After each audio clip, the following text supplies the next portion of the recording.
ओम येन देवाः पवित्रेण आत्मानं पुनते सदा तेन सहस्रधारेण पावमानिः पुनन्तु नः। आज भारत के महान दार्शनिक और मीमांसक कुमारिल भट्ट का महात्याग किस प्रकार से किया, आज उसके विषय में कुछ चर्चा कर रहा हूँ। कुमारिल भट्ट इस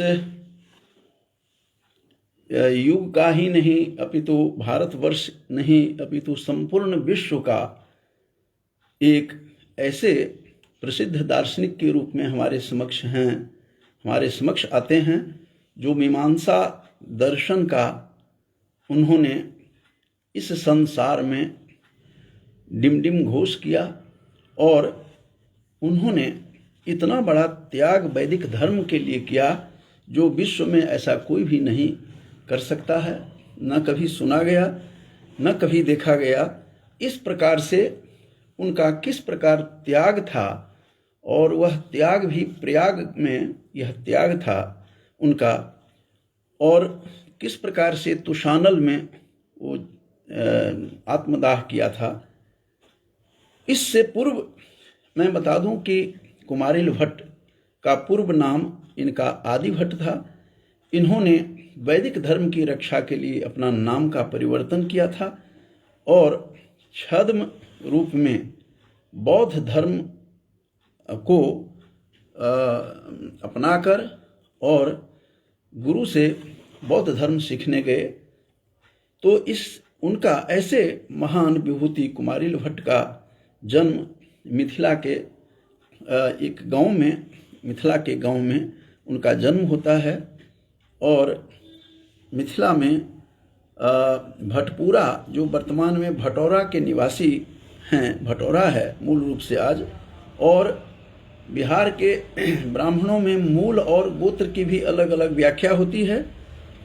तो इसलिए कुमारिल भट्ट के विषय में यह निर्भ्रांत है कि वे मिथिला के उद्भट विद्वान थे और भट्ट संप्रदाय के संस्थापक थे और भटपुरा गांव उनका माना जाता है, जो आज भटौरा के रूप में जाने जाते हैं। तो उनका मूल जो था मरड़े रजौरा था, जो उत्तम मूल माना जाता है। मरड़े में संयोग से मैं भी उसी मूल से संबंध रखता हूँ, तो मूल उनका मरड़े रजौरा था। और यह शोध करके जो निकाला हुआ है उस तथ्य को बता रहा हूँ। कुछ लोगों का कथन है कि वे दक्षिण के थे और इस प्रकार से ये भ्रांति में पड़े हुए हैं कि वो दक्षिण का मान करके इस प्रकार कहते हैं कि वे दक्षिण के थे और स्कंद के अवतार के रूप में माने जाते हैं। स्कंद कार्तिकेय को कहते हैं और दक्षिण में लोग उनकी बड़ी पूजा करते हैं। इस प्रकार से कुछ लोगों का कथन है कि उन्होंने वे दक्षिण के थे। कुछ लोग कहते हैं असम से आकर मिथिला में आए, लेकिन शोध के बाद यह निर्भ्रांत है, सभी हैं। और विशेष रूप से जो शंकर दिग्विजय माधवाचार्य का है उसको उसी का आधार लोग ले रहे हैं। उन्होंने डिंडिन घोष किया है कि कुमारिल भट्ट वस्तुतः मैथिल थे, मिथिला के थे और प्रकांड विद्वान थे और असाधारण पांडित्य उनका था, जिनको उनके साहित्य से लगता है, उनकी जो रचनाएं हैं उससे लगता है। और उन्होंने जो शबर भाष्य है शबर स्वामी का, जो उन्होंने जैमिनी का मीमांसा का, पूर्व मीमांसा का जो उन्होंने भाष्य लिखा था, उस भाष्य पर ये प्रतिभाष्य, उस भाष्य के ऊपर भाष्य है और उसको त्रिभाग में बांटा गया है। और उनके त्याग से पहले मैं आपको थोड़ा सा बता दूं कि ये श्लोक वार्तिक जो उनका भाष्य है, शबर भाष्य के ऊपर भाष्य लिखा हुआ है। तो ये शबर भाष्य के ऊपर लिखा हुआ जो कुमारिल का भाष्य है वह 3 भागों में विभक्त है, और एक है श्लोक वार्तिक, दूसरा है वह तंत्र वार्तिक। अलग अलग जो शबर भाष्य जो हैं, शाबर भाष्य स्वामी सबर स्वामी के, उनके भाष्य को त्रिभाग में बांट दिया है, अलग अलग अध्यायों में। एक का नाम है श्लोक वार्तिक, दूसरे का नाम है तंत्र वार्तिक, तीसरा भी एक है जिसको टुप टीका कहते हैं। इसको टुप टीका ये लघु रूप में है, और ये लघु रूप में अंतिम भाग जो है उसको लिख करके उन्होंने टुप टीका नाम दिया। वस्तुतः उस टुप टीका को लघु वार्तिक भी कहते हैं। तो वार्तिक त्रय भी इनका मान सकते हैं कि सावर भाष्य का की जो वृत्ति ग्रंथ रचे गए, कुमारिल ने जो रची, वो 3 भाग में त्रिभाग विभक्त है। जो प्रथम भाग है वह श्लोक वार्तिक है, दूसरा तंत्र वार्तिक है, और तीसरा टुप टीका कहते हैं इसको। टुप टीका को लघु वार्तिक भी के नाम से भी इसको जानते हैं। तो इस प्रकार जो मिथिला में उद्भूत जो हुए, आदि भट्ट उनका नाम था। ये भट्ट परंपरा में थी, बाद में फिर ये मिश्र के रूप में आते हैं। इनका पर यहीं पर बता दूं कि इनके पुत्र जयंत मिश्र की भी चर्चा आती है। इनका पुत्र जो था, ये स्वयं इनके जो पिता के नाम के बारे में बताया जाता है कि ये इस प्रकार से त्रिनयन भट्ट के पुत्र माने जाते हैं। त्रिनयन भट्ट के पुत्र थे आदि भट्ट, जो बाद में छद्म बौद्ध बनने के प्रक्रिया में, उसके चक्र में इन्होंने अपना नाम बौद्ध नाम रख लिया था, कुमारिल भट्ट। तो ये जो कुमारिल भट्ट जो आदि भट्ट थे, उनके पिता का नाम त्रिनयन भट्ट था। ये भट्ट परंपरा में वह है, और उसके पूरी पंजिकारों से जो निकाल करके जो निचोड़ निकाला गया है, डॉक्टर वैद्यनाथ झा ने अपनी पुस्तक में लिखा है। पुस्तक लिखने से पहले काफ़ी चर्चा भी उनसे हुई थी। वाराणसी में 3 दिन का प्रवास था हम लोगों का, तो उनको कई तरह से उन्होंने उसमें तर्क दिया है, और यह निर्णीत है कि वे विशुद्ध मैथिल थे, कट्टर मिथिला के थे, मैथिल ब्राह्मण थे। और उनके बारे में जैसा कि बताया था कि मर्रे रजौरा उनका मूल था, और मर्रे मात्र का काश्यप पुत्र होता है। तो इस दृष्टि से जो आदि भट्ट थे, जो बाद में कुमारिल बनते हैं बौद्ध नाम से, वो त्रिभाग में उनका वह पुस्तक है। मैं उनके वादों में नहीं जाऊंगा कि किस प्रकार से क्या क्या उन्होंने किया, लेकिन उनके त्याग के विषय में मेरा आज प्रतिपाद्य है कि किस प्रकार से उन्होंने वैदिक संस्कृति की रक्षण के लिए, वैदिक संस्कृति की रक्षा के लिए उन्होंने आत्मत्याग किया था, और तुषानल में किया था। जो शंकर दिग्विजय का जो ग्रंथ है, शंकर दिग्विजय नामक ग्रंथ, उस ग्रंथ में यह चर्चित है। और 3 इनके महत्वपूर्ण ग्रंथ हैं, श्लोक वार्तिक, मैं दोहरा रहा हूँ, तंत्र वार्तिक, और टुप टीका एक है। टुप टीका को लघु वार्तिक के रूप में भी लोग इनका नाम लेते हैं। तो इस प्रकार से था। इसमें बहुत कुछ है, इस दर्शन में नहीं आज जाऊंगा मैं, कि ईश्वर को जगत का कारण नहीं मानते हैं, और नहीं मान करके आत्मा नित्य हैं, विभु हैं, इस प्रकार का उन्होंने अपना व्याख्यान किया है। बहुत बड़े ये वैदिक धर्म के प्रवर्तक थे, रक्षक थे। लेकिन संयोग ऐसा था कि इनका जन्म जिस समय हुआ, वह उस समय ऐसा समय था कि धर्म कीर्ति के, जब जीवनी पढ़ेंगे आप धर्म कीर्ति का, तो धर्म कीर्ति के जीवन वृत्त को जब देखेंगे तो उससे लगता है जो धर्म कीर्ति बौद्ध परमाणुवाद के मूल सिद्धांतों को उन्होंने सिद्धांतकारों में जिनकी गणना होती है, जो नालंदा विश्वविद्यालय में कार्यरत थे, और ऐसे संक्रमण काल में उस आदि भट्ट का जन्म होता है उदयन भट्ट के घर में, जो किस प्रकार के थे कि उस समय का जो वातावरण था, संक्रमण काल था, वैदिक धर्म को नाश करने के लिए सभी तुले हुए थे, और उनको राज्य आश्रित भी, राज्य का आश्रय भी इस तरह से था। और उस समय ऐसे ऐसे तंत्र सब चल रहे थे, ऐसे उखाड़ फेंकने का, वैदिक धर्म को उखाड़ फेंकने का षड्यंत्र चल रहा था, जिसमें तर्क, कुतर्क, विद्या, अविद्या, छल, इन सब के माध्यम से वैदिक धर्म को उखाड़ फेंकने की कवायद करने वाले थे। उस समय राज्य का उनको शासन तंत्र से भी उनको पूरा समर्थन मिल रहा था। तो ऐसे कलिकाल में, ऐसे घोर काल में उनका जन्म होता है, एक बालक का जन्म होता है मिथिला के, जो भटसिमर गांव भी कहते हैं इनका है, जो मधुबनी में है, लेकिन एक गांव दरभंगा में पड़ता है। लेकिन कई जगह भटौरा भी गांव दिया हुआ है जो भटपुरा दरभंगा में है, उनके डीह की चर्चा है वहाँ पर।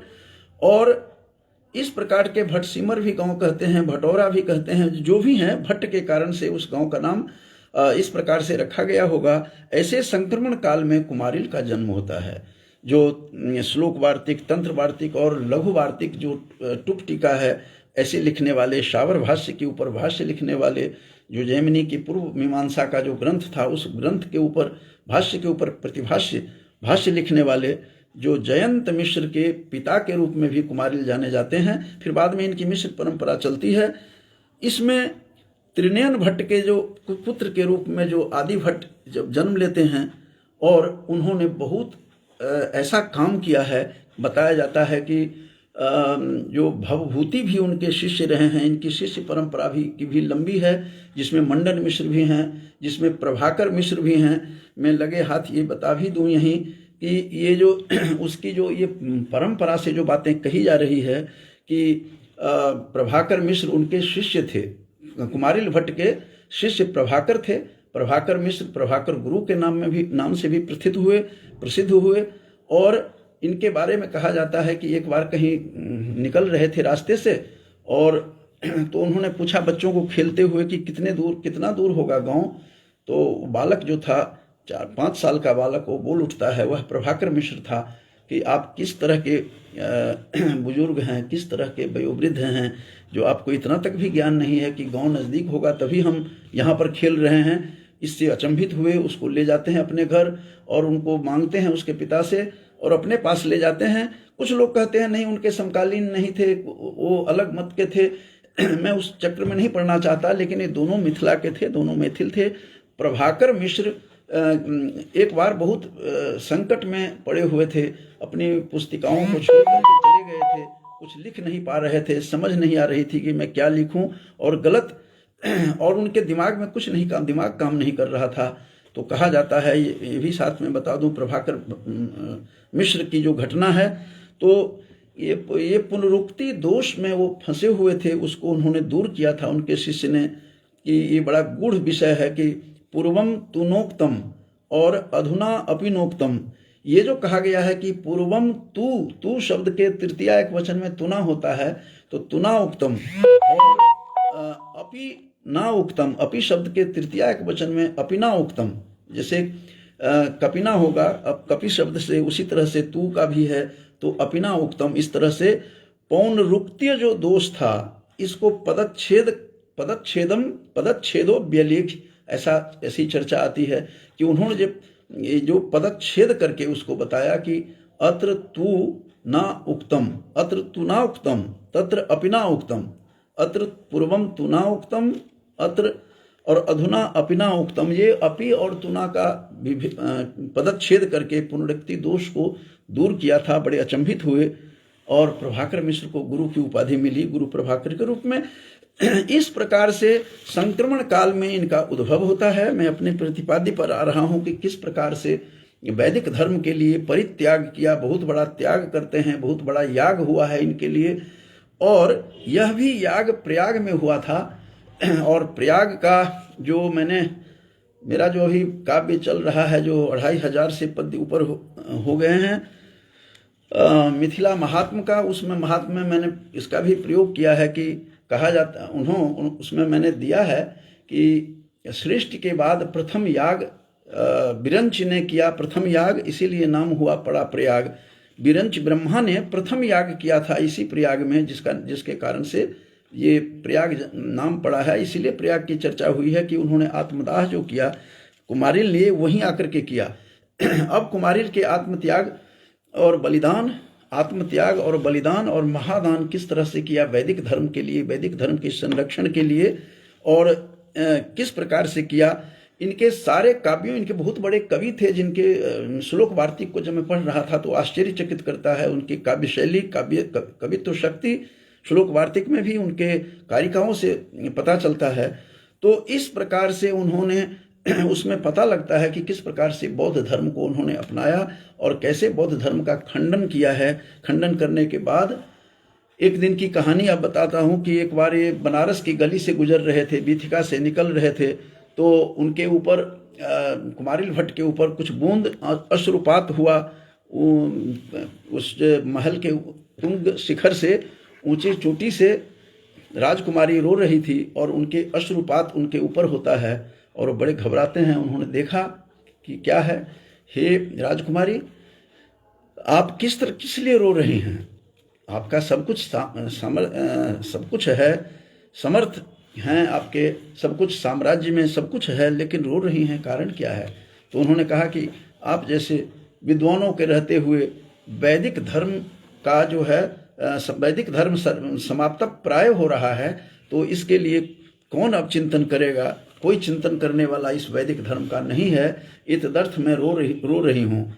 यह सुनकर के उन्होंने कुछ नहीं किया। जो बड़े लोग होते हैं, जो त्यागी होते हैं, जो आत्मत्यागी होते हैं, वो अपने क्रिया केवल उत्तरम, वो क्रिया से ही अपना उत्तर देते हैं, चुपचाप चले गए। उसके बाद उन्होंने निर्णय लिया कि अब मुझे बौद्ध धर्म अपनाना पड़ेगा, बौद्ध की शिक्षा लेनी पड़ेगी। जिस विद्या को मैं जाऊंगा जूझने, उसके बारे में उनको ज्ञान नहीं था, चूंकि ये मीमांसक थे, वैदिक थे। तो उन्होंने जा करके धर्मपाल नाम का, मेरे अपनी जो पहली पुस्तक है शब्द ब्रह्म मीमांसा, उसमें मैंने विस्तार से उसमें भी लिखा हुआ है कि धर्मपाल आखिर कौन थे, जो बौद्ध धर्म के बहुत अच्छे वहाँ अध्यापक थे, उसके विभागाध्यक्ष थे, नालंदा में थे।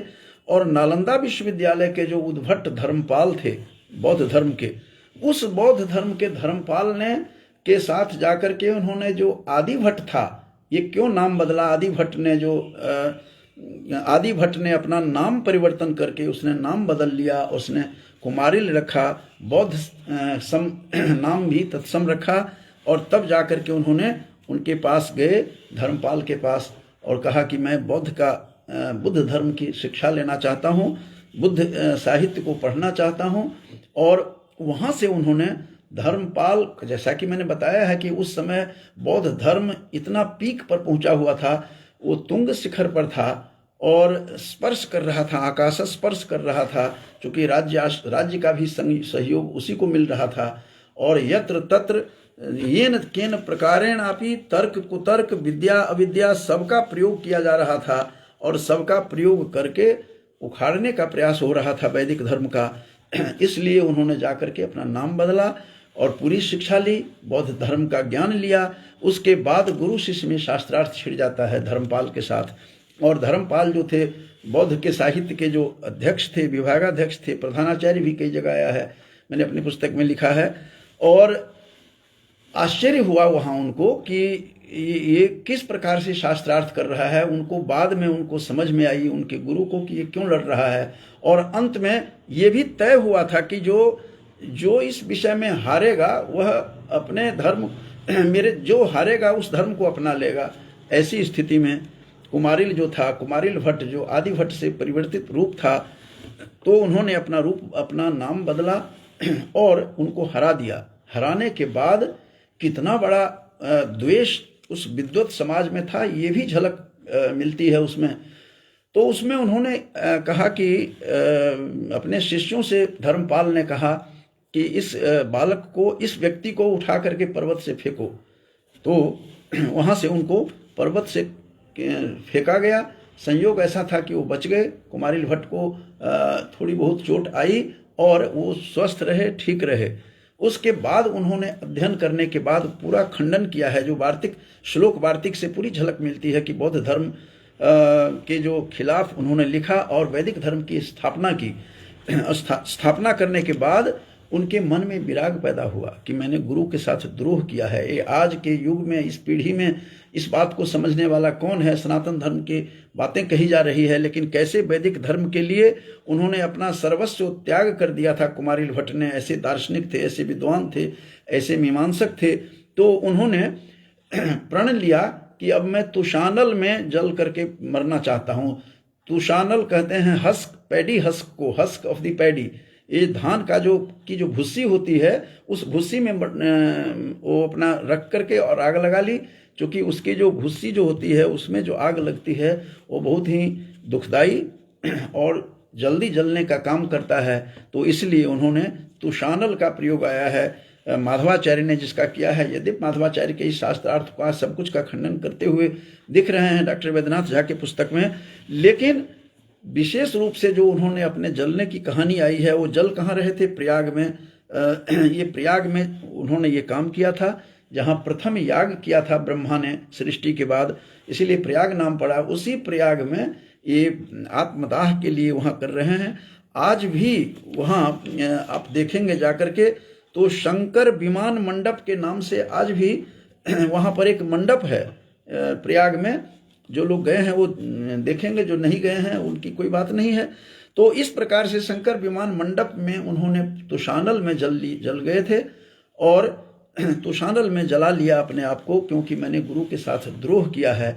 वैदिक धर्म की स्थापना के लिए, वैदिक धर्म को पुनर्स्थापित करने के लिए जब इसको उखाड़ फेंकने की बात चल रही थी, चारों तरफ शासन तंत्र का भी, नालंदा उस विश्वविद्यालय ये उस समय की है। कल्पना कीजिए, जो राजा हर्षवर्धन, जो कुरुक्षेत्र जिसकी राजधानी थी, तो राजा हर्षवर्धन भी वहीं के विद्यार्थी थे। उन्होंने बहुत कुछ मदद भी की, सहायता की है। इस प्रकार से जो बातें उस विश्वविद्यालय के बारे में जो कहा जाता है, उस समय का वह विश्वविद्यालय विद्या का सबसे बड़ा केंद्र माना जाता था। और ऐसे संक्रमण काल में कुमारिल का जन्म हुआ था। किस प्रकार से उन्होंने आत्मदाह करके वैदिक धर्म की कैसी रक्षा की।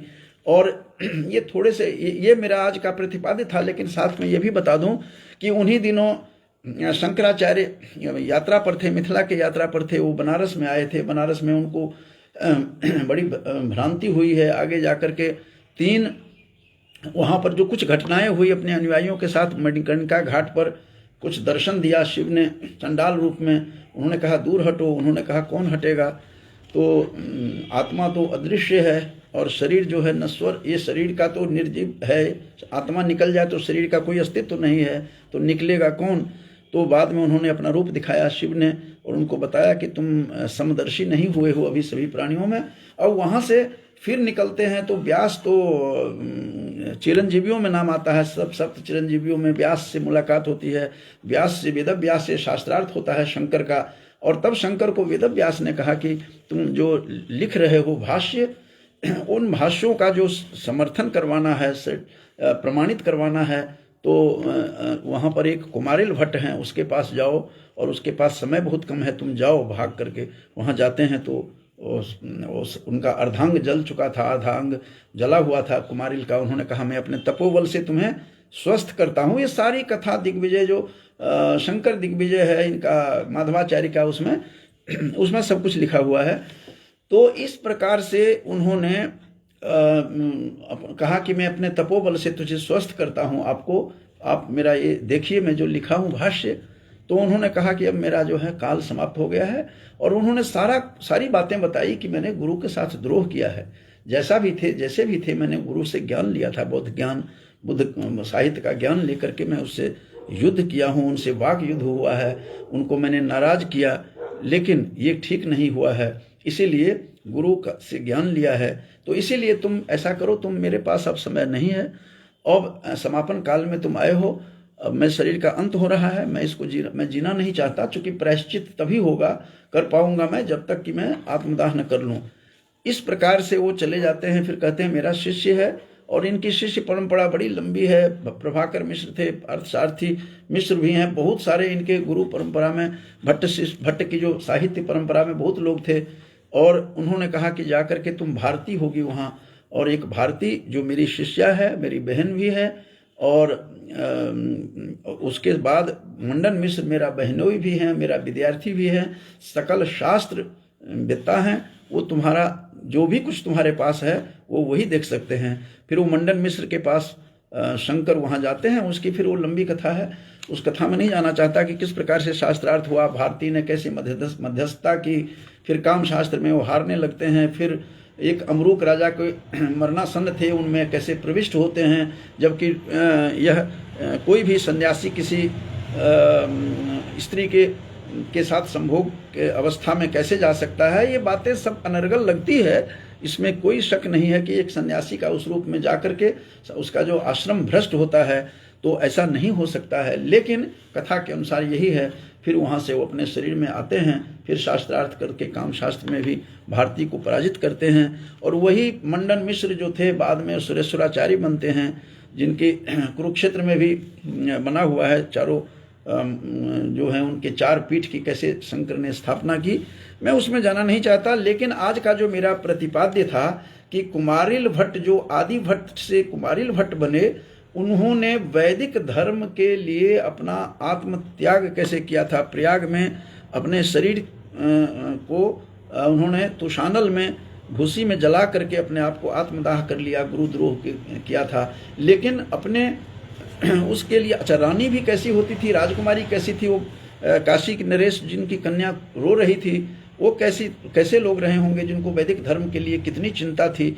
और इस सारी बातों को लेकर के कई बातों का संदेश इसमें माध्यम से आया है।